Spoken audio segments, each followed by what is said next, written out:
من يهده الله فلا مضل له ومن يضلل فلا هادي له وأشهد أن لا إله إلا الله وحده لا شريك له وأشهد أن محمدا عبده ورسوله أما بعد فإن أصدق الحديث كتاب الله وخير الهدي هدي محمد صلى الله عليه وسلم وشر الأمور محدثاتها فإن كل محدثة بدعة وكل بدعة ضلالة وكل ضلالة في النار.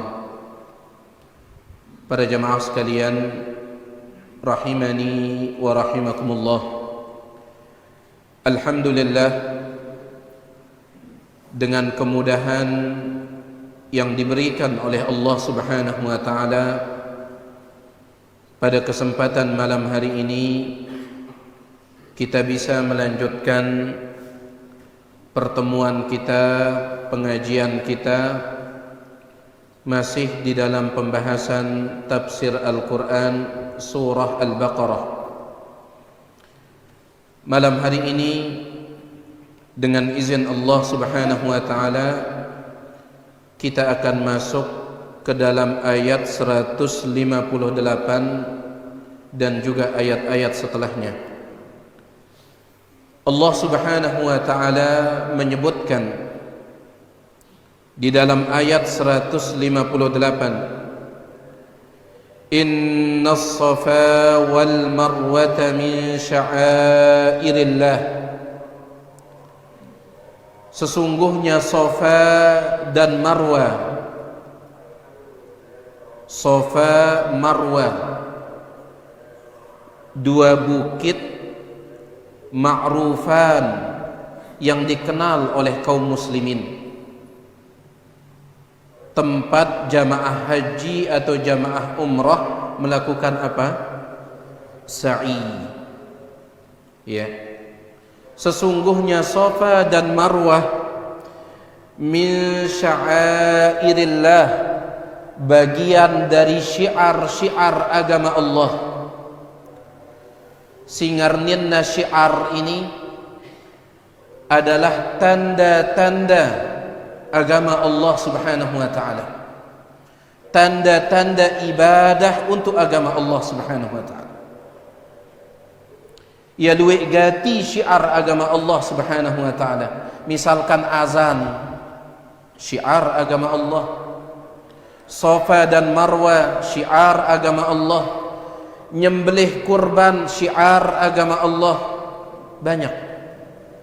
Dan kewajiban kita jamaah sekalian adalah menghormati syiar-syiar agama Allah. Di antara tanda takwa adalah kita hormat li syiar agama Allah.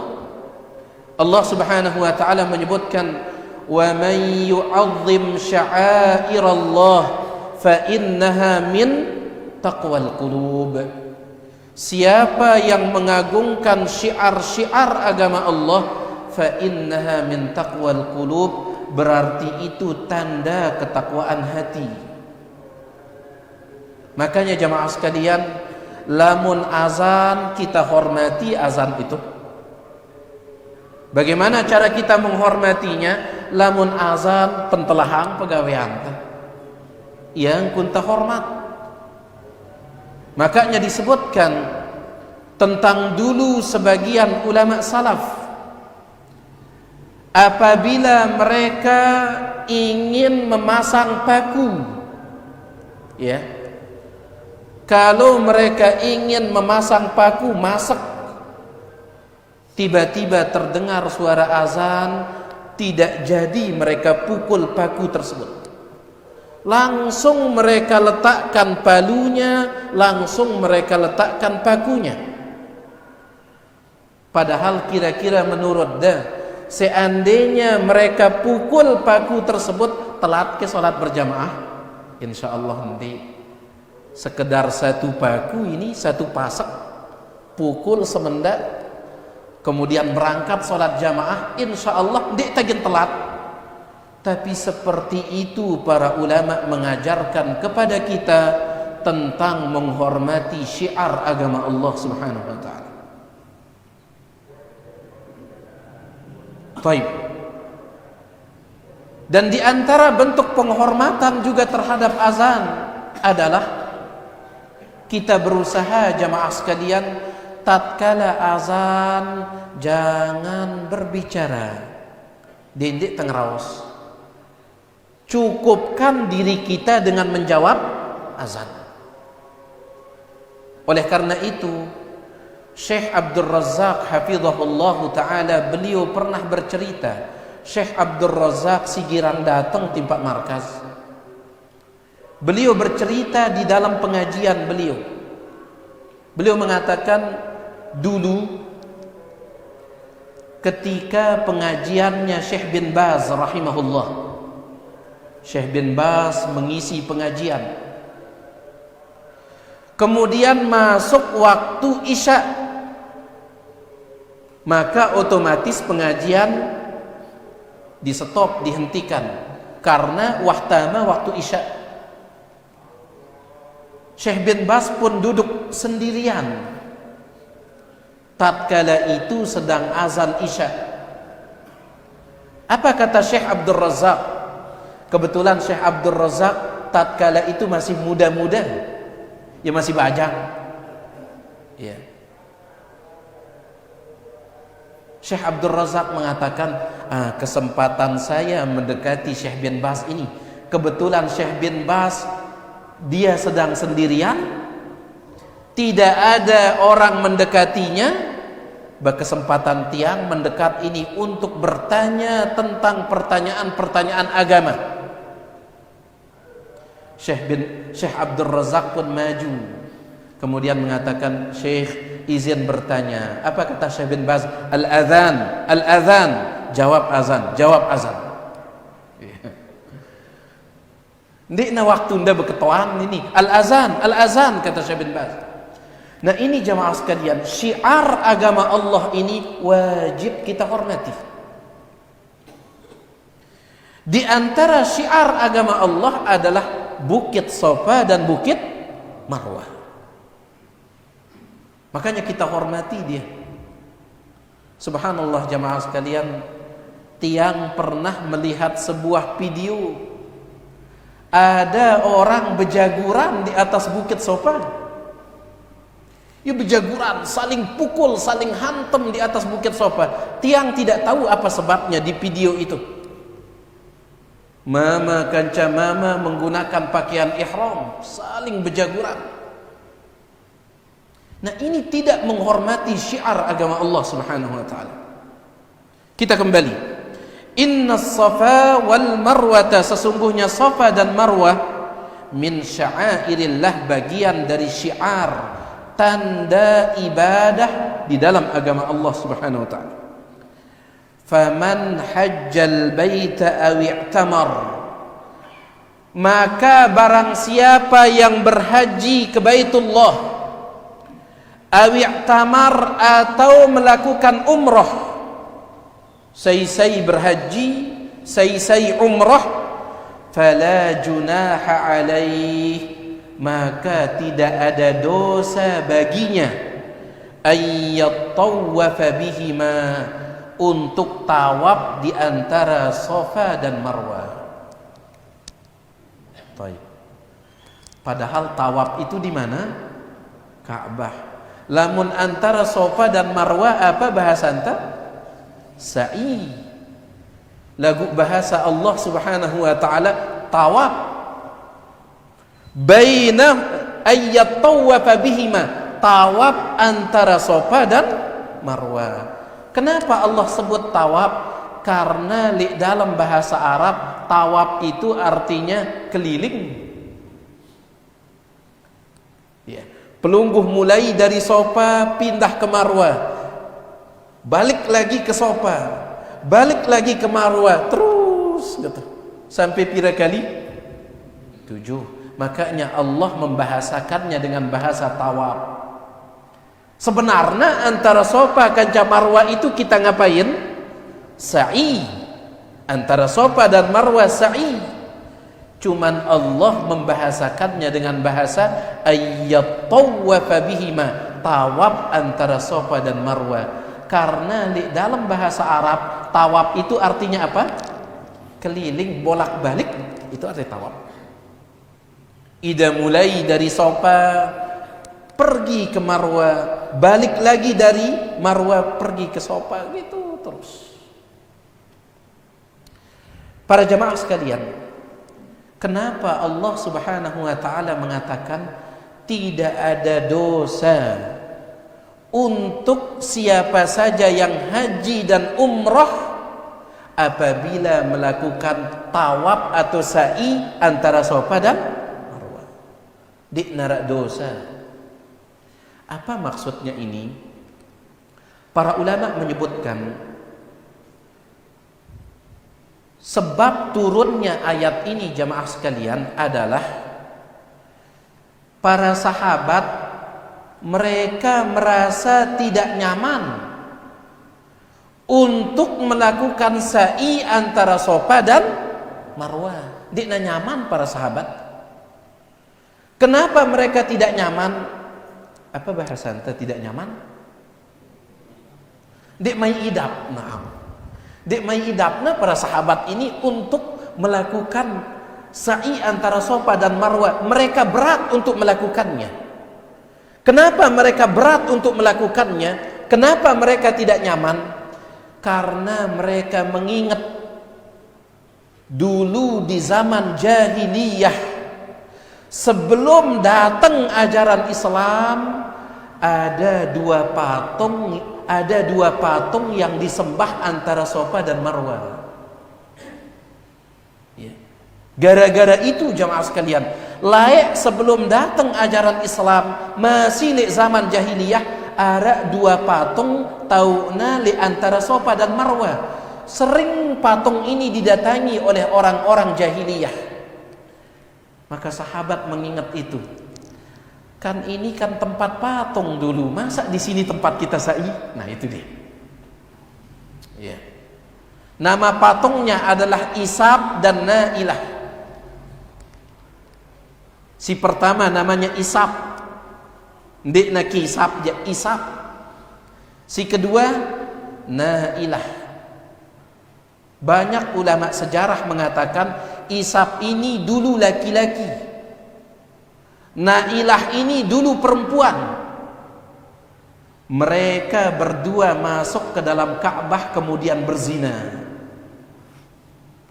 Isab bin Baghi berzina dengan perempuan namanya Nailah binti Wa'il. Ia berzina di dalam Ka'bah. Ya. Maka Allah langsung merubah mereka menjadi batu. Jadi patung Isab ini bukan dibuat. Ndek na tapiak si manusia patung Isab ini, patung Nailah ini ndek tapiak si manusia, tetapi mereka manusia yang dirubah menjadi batu menurut banyak ulama sejarah. Di antaranya ya, Ibnu Katsir dan yang lainnya. Ya terubah jadi batu gara-gara mereka berzina dalam Ka'bah. Kemudian mereka dikeluarkan dari Ka'bah. Dikeluarkan dalam keadaan apa? Wah jadi batu. Dikeluarkan dari Ka'bah dalam keadaan sudah jadi batu. Kemudian diletakkan di antara Safa dan Marwah. Tujuan sebenarnya adalah jadi pelajaran bagi siapa yang lewat di sana. Ya tujuan pertama kenapa patung itu diletakkan di sana. Tujuan pertama adalah jadi pelajaran untuk manusia yang bolak-balik antara Safa dan Marwah ini. Ya, hati-hati dendek berzina lek Ka'bah. Ini akibatnya. Itu tujuan pertama, jadi pelajaran. Lagu tahun berganti tahun, tahun berganti tahun. Akhirnya lupa orang-orang Mekah dengan tujuan itu. Akhirnya patung itu disembah, patung dengan berzina. La ilaha illallah. Kan ngeri gati. Akhirnya disembah. Ya. Padahal ini patung orang berzina dulu, tapi disembah. tahun, berganti tahun, begitu seterusnya. Nah, setelah datang ajaran Islam, maka patung itu dihilangkan. Cuman para sahabat masih mereka ingat itu. Ini kan layak tahu tanya nyembah patung, masa leite tahu tagen sa'i? Berat mereka. Maka turunlah ayat ini, faman hajjal baita aw i'tamar, siapa yang melakukan haji atau umrah, fala junaha alaihi ay yattawwafa bihima, tidak ada dosa bagi dia untuk tawaf di sana, untuk sa'i di sana. Yang dulu biarkan sudah, yang dulu itu. Yang penting sekarang sudah tidak ada. Para jamaah sekalian, dari sini ada satu pembahasan fikih para ulama. Allah Subhanahu wa ta'ala nyebut sa'i antara Safa dan Marwa ini setelah Allah mengatakan faman hajjal baita aw i'tamar. Sa'i berhaji, sa'i umrah, maka boleh dia sa'i antara Safa dan Marwa. Dari sini ulama mengatakan sa'i itu tidak boleh dilakukan secara tersendiri, harus bergandengan kanca ibadah haji atau kanca ibadah umrah. Beda dengan tawaf. Lamun tawaf kan ada tawaf sunnah. Ida wah selesai umrah, kemudian lalu ida tempat Masjidil Haram untuk sekedar tawaf, boleh tidak? Dianjurkan. Lamun tawaf ini boleh dilakukan secara tersendiri. Ada tawaf sunnah. Lamun sa'i ndek narak sa'i sunnah. Lamun dagen sa'i, maka sa'i tersebut antara Safa dan Marwa harus bergandengan kanca apa? Haji atau bergandengan kanca umrah. Iya. Lamun tawaf boleh. Setiap kali datang Masjidil Haram melihat dagen tawaf sila. Nah, cuman sekarang kan sulit ya. Sulit orang sembarangan untuk tawaf, si angkun luwikna dengan si tawaf ini akhirnya dibatasin. Ya. Baik. Kecuali kalau tawaf dari atas, bukan tawaf di sekeliling. Kita kembali pada jemaah sekalian.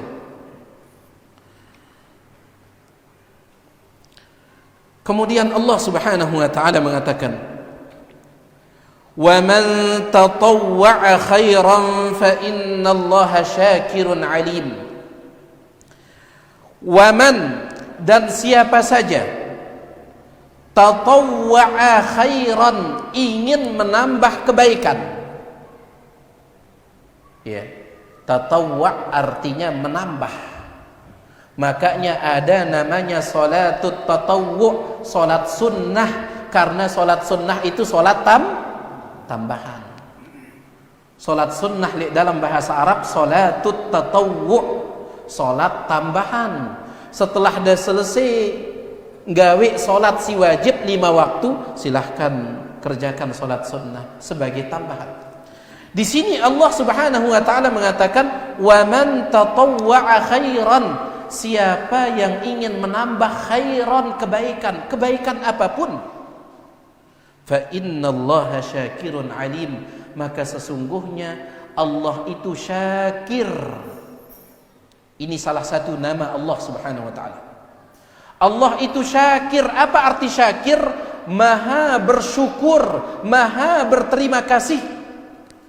Alim, dan Allah itu alim, maha mengetahui. Subhanallah. Jadi lamun dambe mele gawe bagus, lamun dambe mele gawe kebaikan, dah ingat Allah itu syakir. Apa arti syakir tadi? Maha bersyukur atau maha berterima kasih. Apa maksudnya maha bersyukur, maha berterima kasih? Dijelaskan oleh para ulama kita. Maksudnya adalah alladzi yaqbalu min ibadihi al-yasira min al-amal.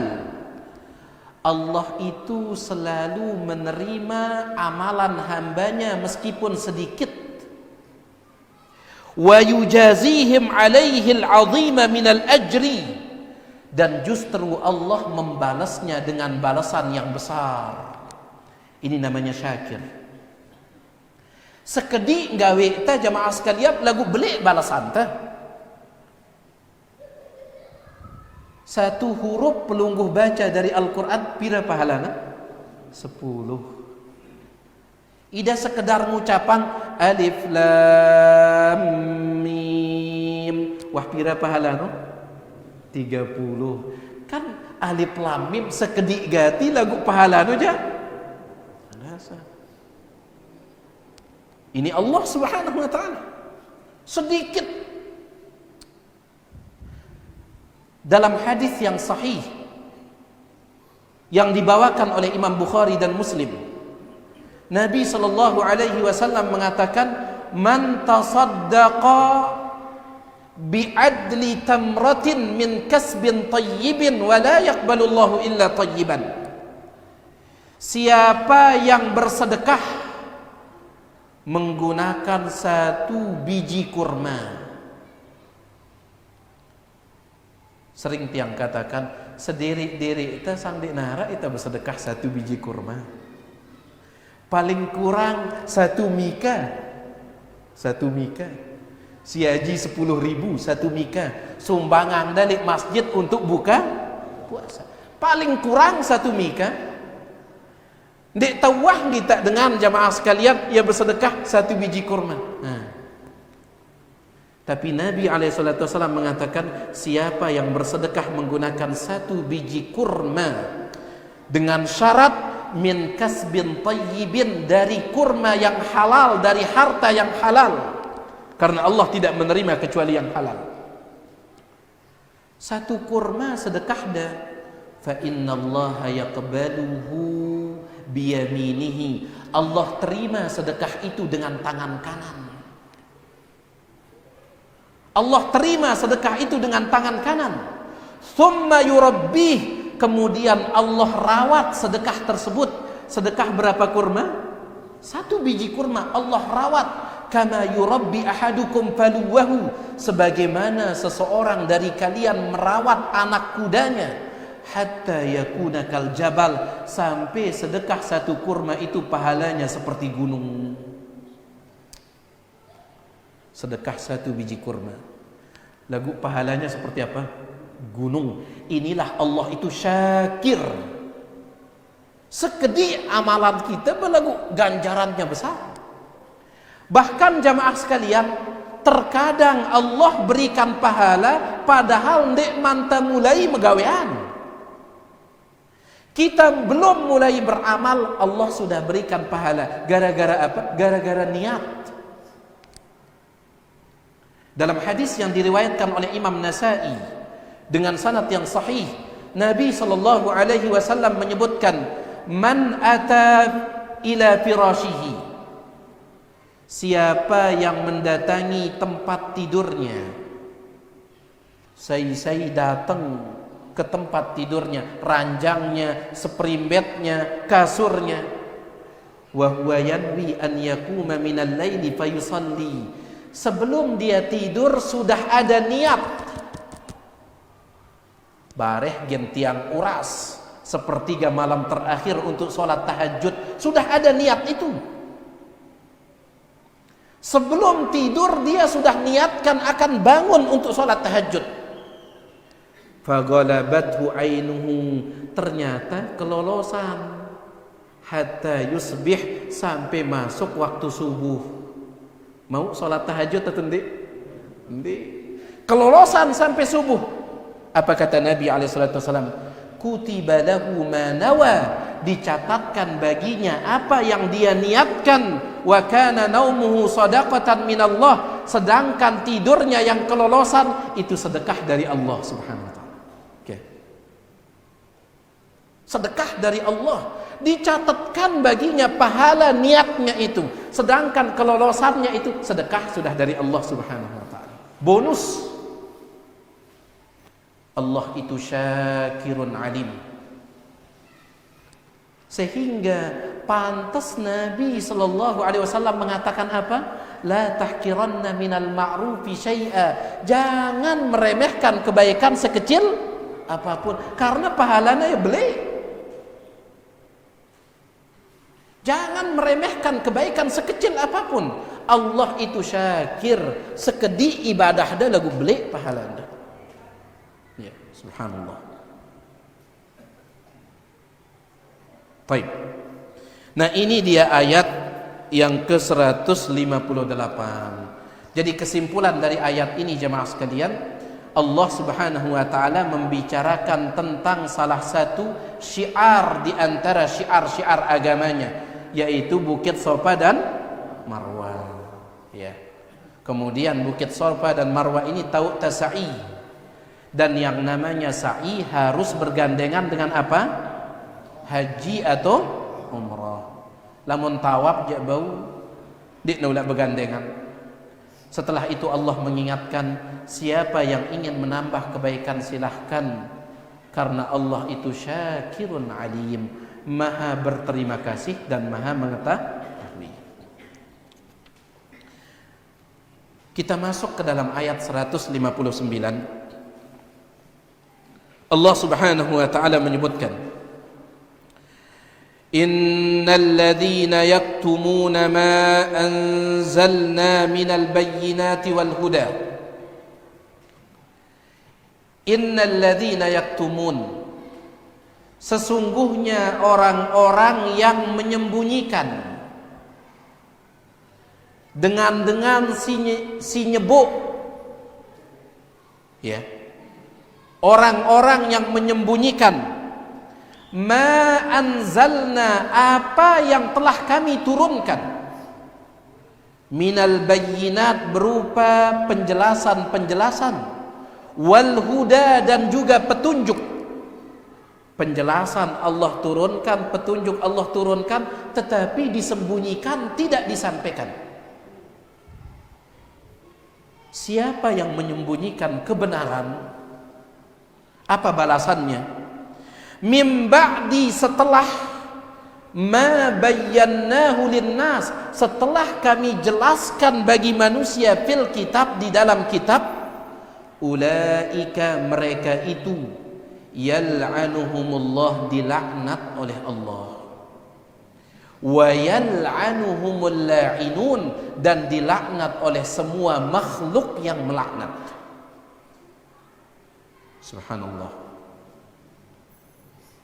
Ayat 159 ini jamaah sekalian, peringatan keras dari Allah Subhanahu wa taala kepada orang-orang yang berilmu supaya jangan menyembunyikan ilmu. Ya. Ditekanggu nyembuh ilmu ini.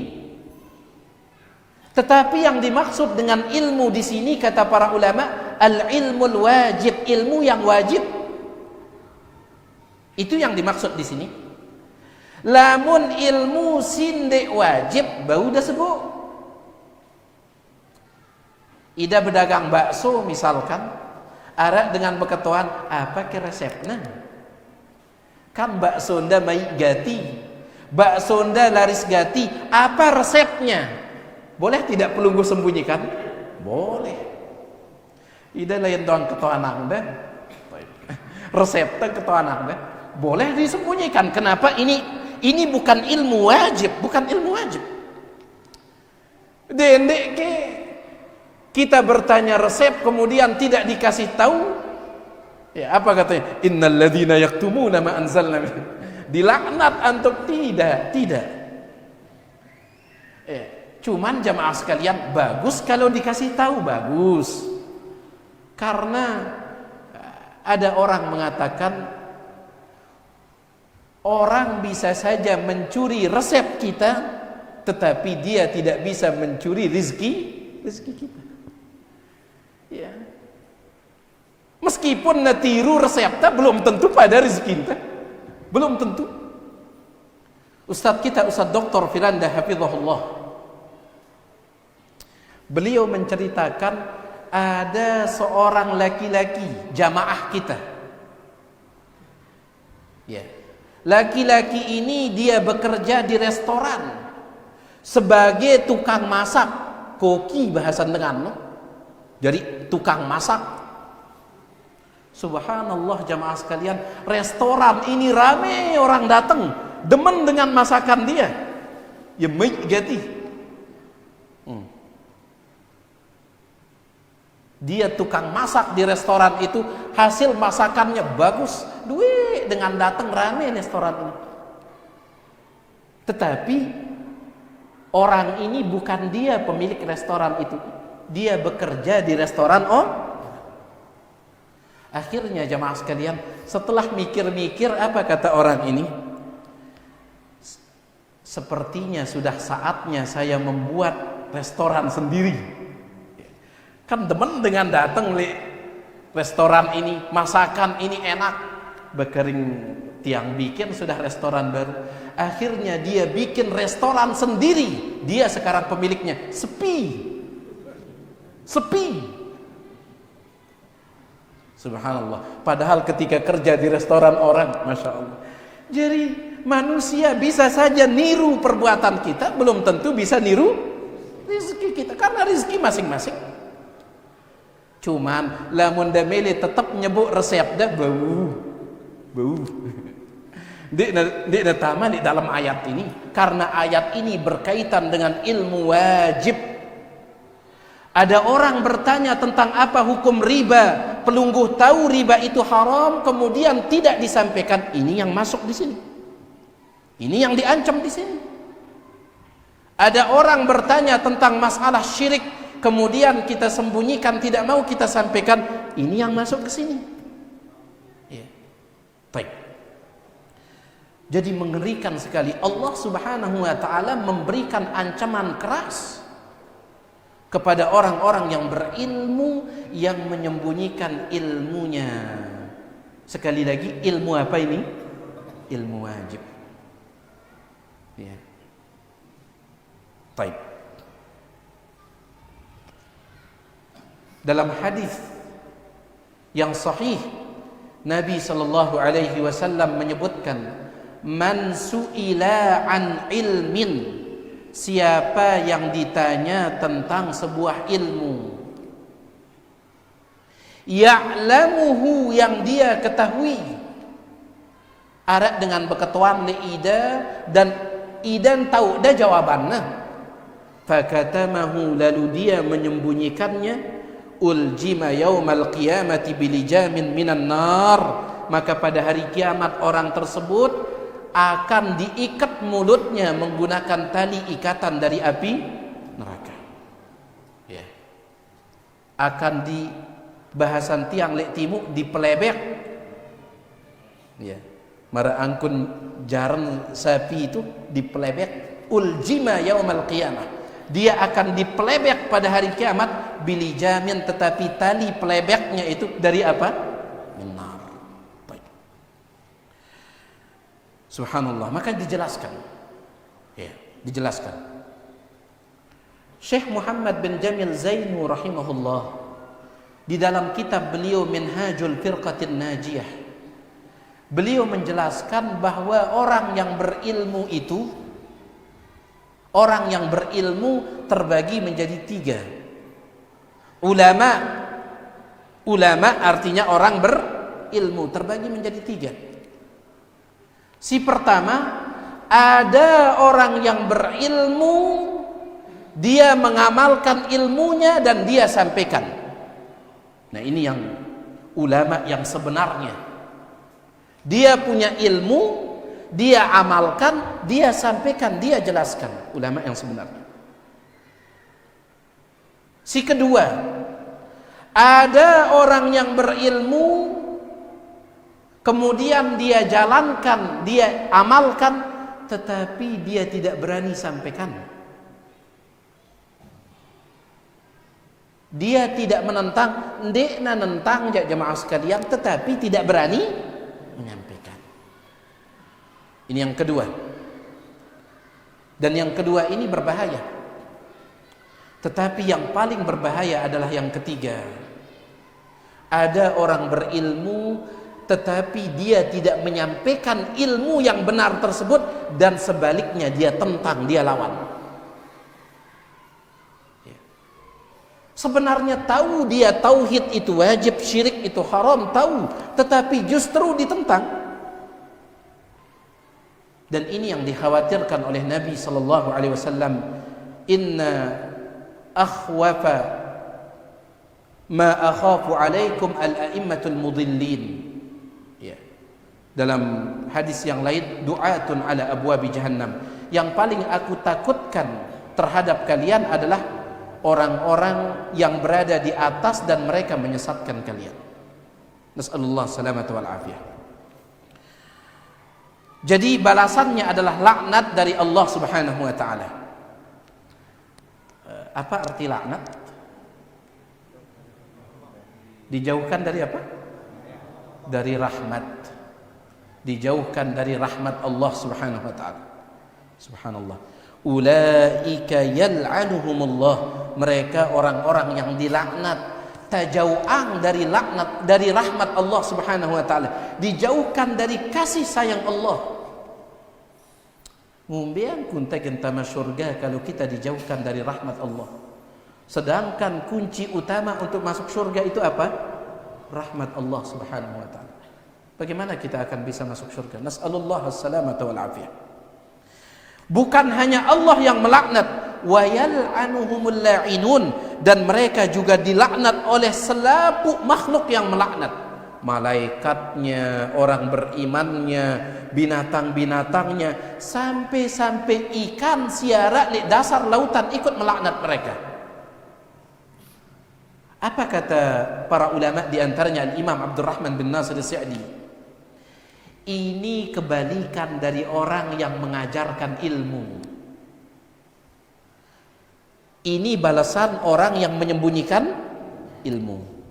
Adapun balasan orang yang menyampaikan ilmu, ya, yang benar dia sampaikan benar, yang salah dia sampaikan salah. Apa balasannya? Nabi SAW bersabda, innal alima, atau innallaha wa malaikatahu, sesungguhnya Allah dan para malaikatnya,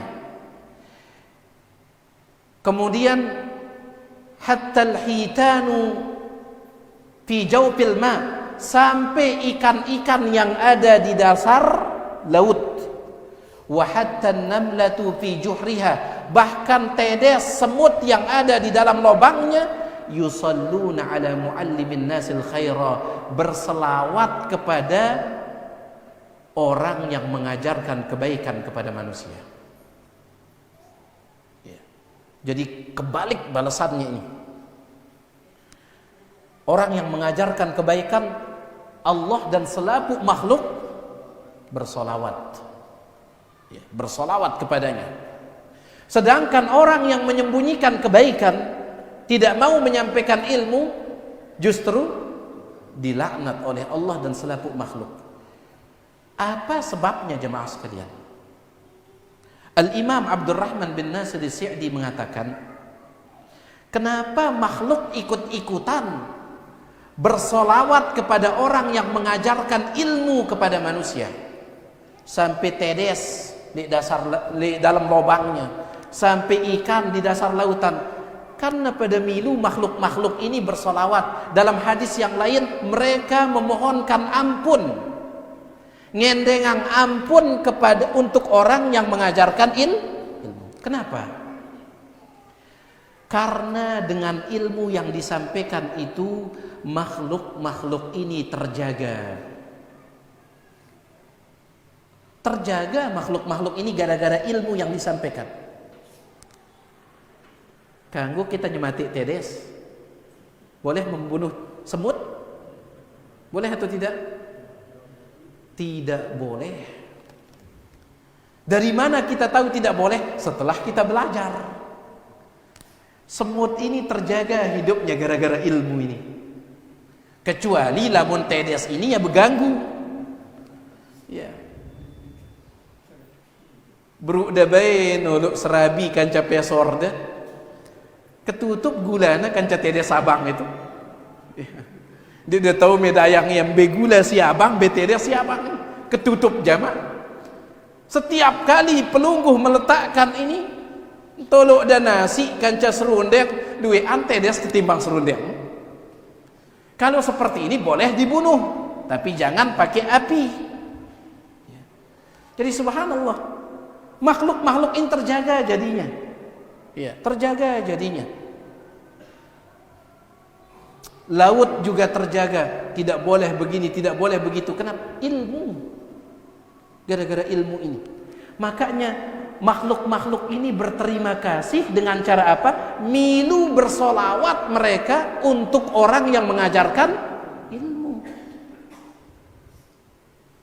Kanggo kita ngadu manok, dik terganggu. Dari mana kita tahu? Setelah kita belajar, gara-gara ilmu ini, tidak boleh kita mengadunya. Adu ayam, tidak boleh. Tidak boleh menzolimi binatang. Dari mana kita tahu? Setelah belajar. Ya, subhanallah. Akhirnya makhluk-makhluk ini pun ikut bersolawat. Terima kasih timpa dengan si ngajarang ilmu. Gara-gara ilmu yang diajarkan itu terjaga makhluk-makhluk ini. Sedangkan orang yang menyembunyikan ilmu, gara-gara ilmu yang disembunyikan, akhirnya makhluk-makhluk ini dirusak. Ya. Misalkan kanggo kita ngadu manuk, dia tahu itu tidak boleh ngadu ayam ini, tetapi dia sembunyikan, tidak mau dia jawab, akhirnya tetap orang ngadu manuk, sakitan manuk ini. Makanya mereka ikut melaknatnya.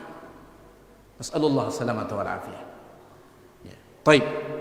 Maka sekali lagi ayat ini sebagai pendorong bagi kita untuk menyampaikan kebenaran.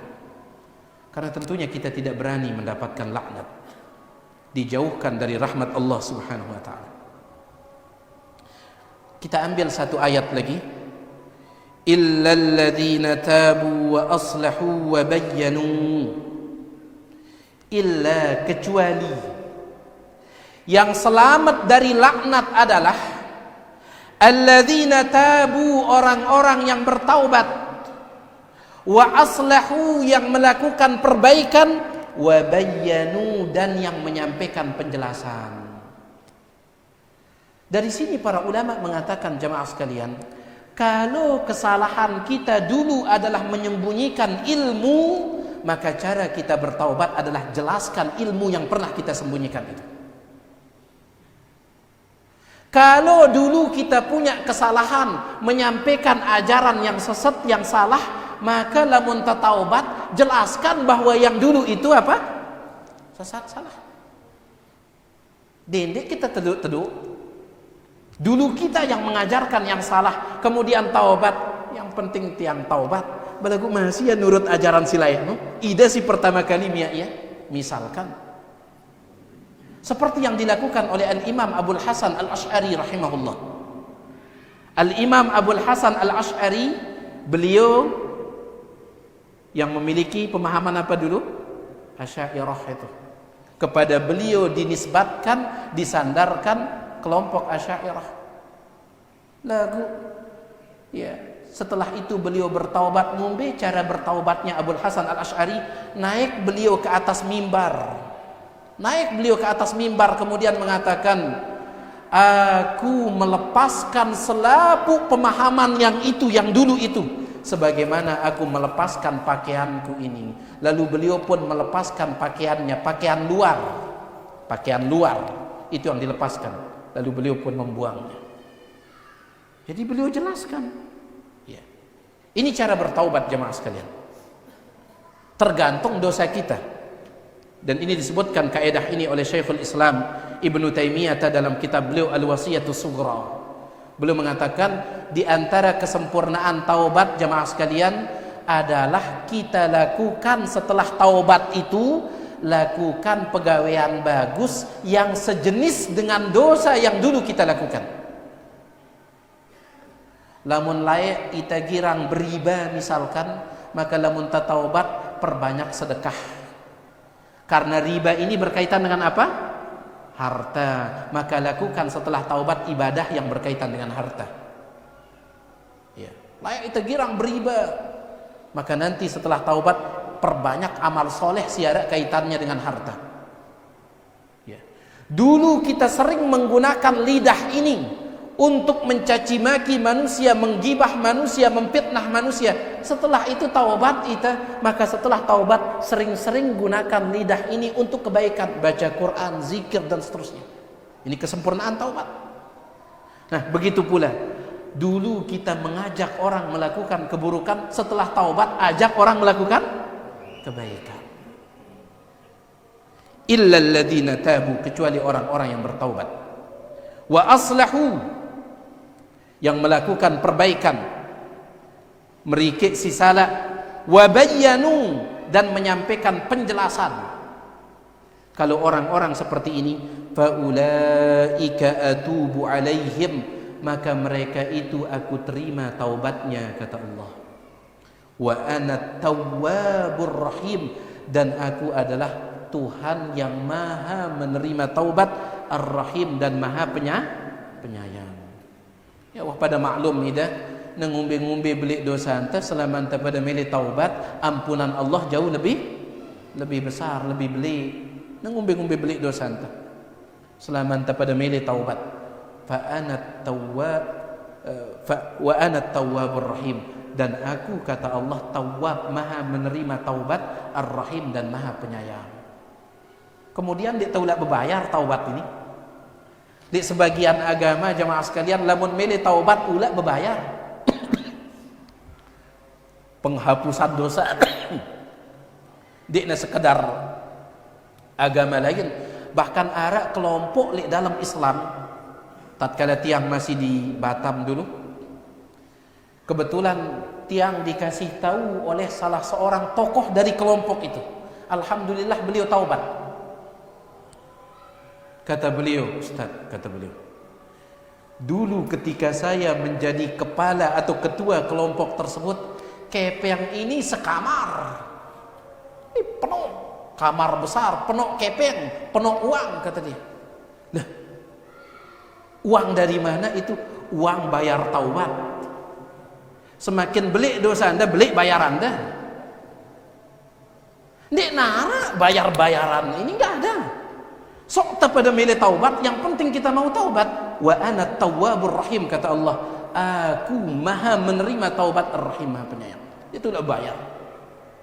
Alhamdulillah, kita bersyukur memiliki Tuhan yang maha menerima taubat seperti ini. Ini dia jemaah sekalian sedikit apa yang bisa tiang sampaikan. Tiang yang maaf atas segala kurangan. Mudah-mudahan ada manfaatnya. Kalau ada yang ingin ditanyakan, tiang persilahkan selesai azan. Kalau ada.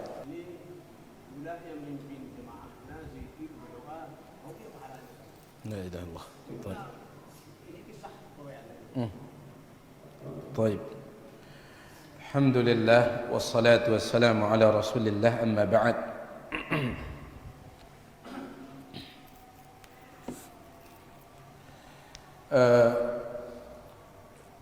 Kalau menurut Al-Imam Syafi'i rahimahullahu ta'ala, bahwasanya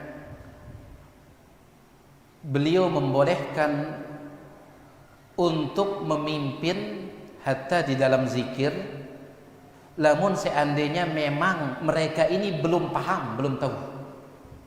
Ya. Dan ini beliau sebutkan dalam kitab Al-Um. Al-Imam Syafi'i rahimahullah, beliau membolehkan membesarkan suara tatkala zikir selesai salat imam. Imam Syafi'i membolehkan membesarkan suara, tetapi dengan satu syarat, untuk mengajar makmum. Kalau makmumnya sudah bisa berzikir masing-masing, maka imam dia kecilkan suara, kata Imam Syafi'i. Jadi lamun memang jamaahnya ini masih dekman paham, dekman ini, maka mudah-mudahan. Dan ingat para jamaah sekalian, di dalam Al-Quran Allah subhanahu wa ta'ala menyebutkan tentang Nabi Musa, qad ujibat da'watukuma, doa kalian berdua wahai Musa dan Harun telah dikabulkan. Doa kalian berdua. Apa kata para ulama tafsir? Yang berdoa itu adalah Nabi Musa. Nabi Harun sekedar mengatakan amin. Lagu terhitung berdoa dia. Ya. Maka di sini yang dijadikan dalil oleh sebagian ulama, tetapi tentunya si paling bagus masing-masing. Cuman lamun jamaah ini ndek man paham, insyaallah masih bisa. Ya. Satu yang mimpin misalkan tatkala pergi ke sopa ini misalkan, ya, dek man paham bacaannya misalkan inna safa wal marwata min sya'airillah dan seterusnya, ya, insyaallah diperbolehkan. Wallahu taala a'la wa a'lam.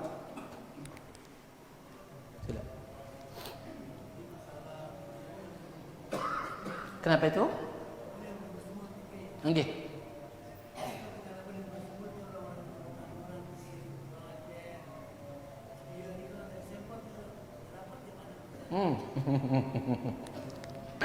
Toib, di tekanggu nyemati semut ngombe tadahna terong Aceh Subianta si semutan ini. Kemudian semprotnya yang mati semut ini. Beketimbang mati terong Aceh teh. Ketimbang mati terong Aceh teh, ketimbang mati Subianta, ya. Para ulama itu mengatakan apa? Idza tazaham wa didduhu tazahumul mafasidi yurtakabul adna minal mafasidi. Dalam kaidah fikih dikatakan lamun ara dua perkara dua-dua nanti bagus, maka ambil yang paling ringan yang tidak bagusnya. Lamun mati terong Aceh tebui itu mati Subianta.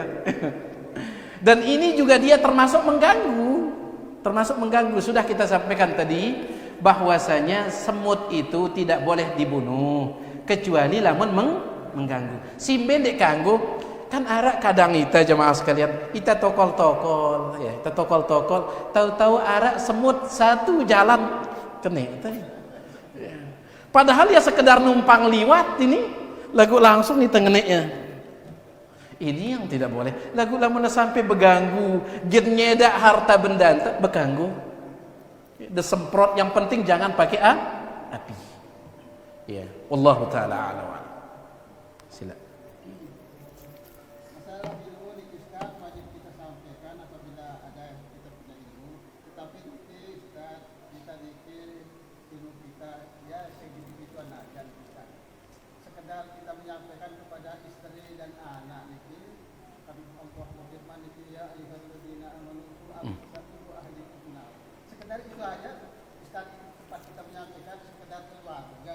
Tapi yang lainnya ini kan kebanyakan bisa terbaut dengan berbeda paham. Kita tidak mampu menyampaikannya kepada tetangga-tetangga yang kita berbeda paham ini. Bagaimana nih Ustaz? La ilaha illallah. Ya. Jemaah sekalian, ulama mengatakan semua kita wajib berdakwah, selaku kita wajib berdakwah. Tetapi tidak semua kita wajib ceramah. Ini penting. Apa maksudnya semua kita wajib berdakwah? Dikatakan oleh Syekh Ibnu Utsaimin rahimahullah, karena dakwah ini bukan hanya dengan ucapan, termasuk tindak tanduk tasi bagus, ya kadang jadi dakwah. Jadi semua kita berdakwah sesuai kemampuan. Lamun mampu ta sekedar nasihatin keluarga, badendek tamiak tablik akbar. Untuk diri ta ki maksud tiang. Kita sekedar mampu untuk keluarga, lagu langsung kita miak sepanduk diri ta, diri tak balik akbar tiang misalkan, berarti udah cocok ini. Makanya semua kita wajib berdakwah, lagu ndekna semua kita wajib ceramah. Para ustadz kita silahkan, ini para ustadz kita berilmu ceramah. Bagaimana kita berdakwah semampu ta, berdakwah semampu ta. Ya, di antara dakwah yang baik itu sekali lagi adalah dakwah dengan tindak tanduk ini. Ya, dakwah dengan tindak tanduk. Sampai ada ucapan seseorang yang tidak tahu siapa yang punya ucapan ini. Dia mengatakan, jamaah sekalian, jangan ceritakan kepada saya tentang agamamu. Dendek da badak tiang agama anda, tetapi perlihatkan kepadaku agamamu. Apa maksudnya? Dia naula duit rawas dah lalu tempuan dia dalam bentuk amal dah, itu maksudnya. Tampakkan dia dalam bentuk amal. Karena lamun sekedar ngerawas ini, wah duit dengan dia percaya kadang ya rawas doang ini katanya. Lagu lamun tersambil tampakkan lambil kita praktekkan, maka ini yang luar biasa. Wallahu taala a'lam.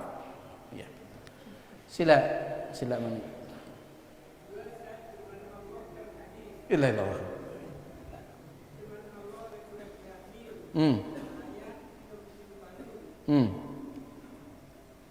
Terus hadis no? Nggih.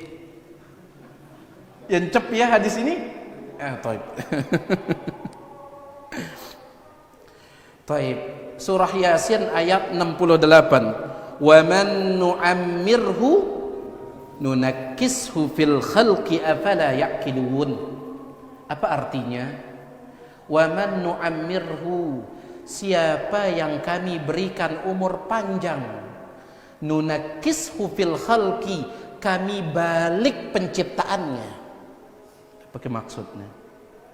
Sai kami sade umur panjang, kata Allah, kami tulakang penciptaannya.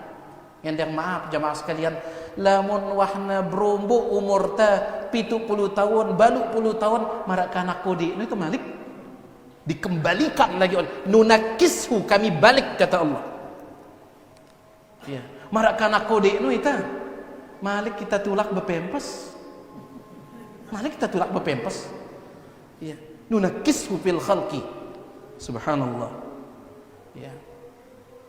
Ini diantara makna ayat ini, ya. Wa man nu'ammirhu, siapa yang kami berikan umur panjang, nunakishu, kami balikkan fil khalqi, dalam penciptaan badannya ini. Mulai kita lemas, tatkala anta kode lemas ndik tabau mak, kita tidak bisa berdiri, ndik tabau buteng. Ketika umur kita juga sangat tua, ndik ta mampu buteng, entah malik tulak. Ya, tulak. Makanya ulama mengatakan, mana yang lebih besar tanggung jawabnya? Orang tua kepada anaknya yang kecil, atau tanggung jawab anak kepada orang tuanya yang sudah tua seperti itu? Simbe si lebih belik ini. Yang mana yang lebih ditekankan? Dua-duanya tanggung jawab belik ini. Tatkala anak ta masih kode, perlu tarawat, perlu kita ini. Tatkala orang tua kita sudah sangat tua, tulak malik badannya seperti dulu, juga ini juga tanggung jawab besar. Lagu simbe si lebih ditekankan. Sebagian ulama mengatakan yang lebih ditekankan adalah tanggung jawab kita kepada orang tua yang sudah sangat tua. Itu yang lebih ditekankan. Kenapa jemaah sekalian?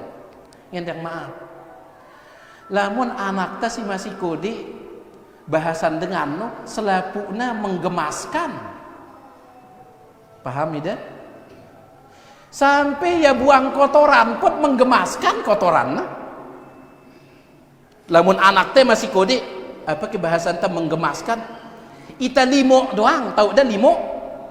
Ita limo doang, ita demen doang. Ya menek lek kelambi inta ka anak teh, ita demen. Lagu lamun tuloka teh, ya buang kotoran lek kasur, la ilaha illallah. Angka di sini dia lebih ditekankan. Bakti itu di sini lebih ditekankan. Namun untuk anak yang muda, kenapa selapuna menggemaskan, ita demen doang. Bahkan kadang tepuk tangan ita pas na menek pertama anak ta, si angkun demen teng kita menek. Balagu lamun tuloka ta sing ngono. Subhanallah. Jadi itu dia, wa man nu'ammirhu nunakkishu fil khalq afala ya'qilun. Ini dia jemaah sekalian apa yang bisa tiang sampaikan, tiang yang maaf. Kan yang cep ongkat bro. Oh nggih, silakan.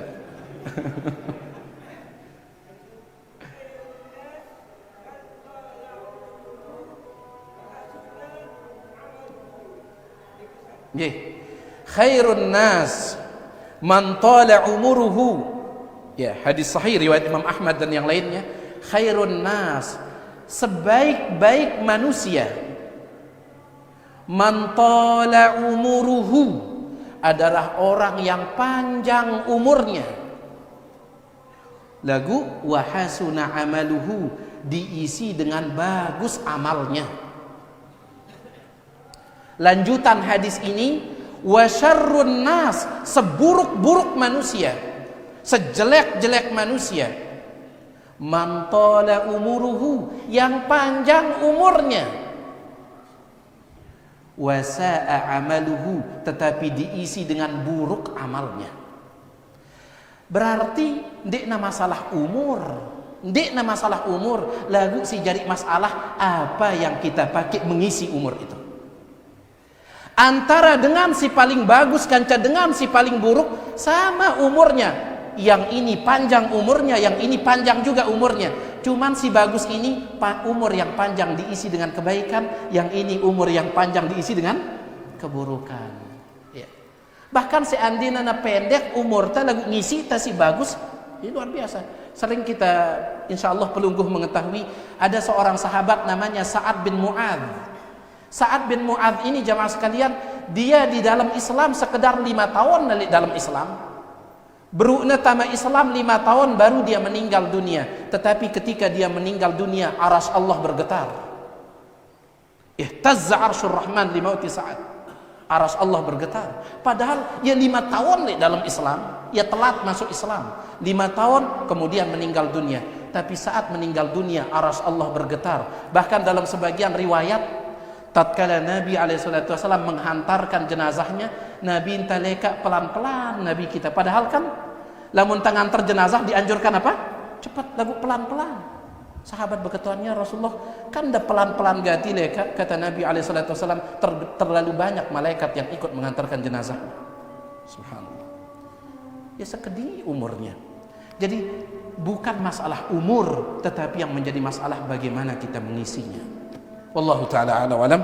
Subhanakallah bihamdik asyhadu an la ilaha illa anta astaghfiruka wa atubu ilaik. Assalamualaikum warahmatullahi wabarakatuh.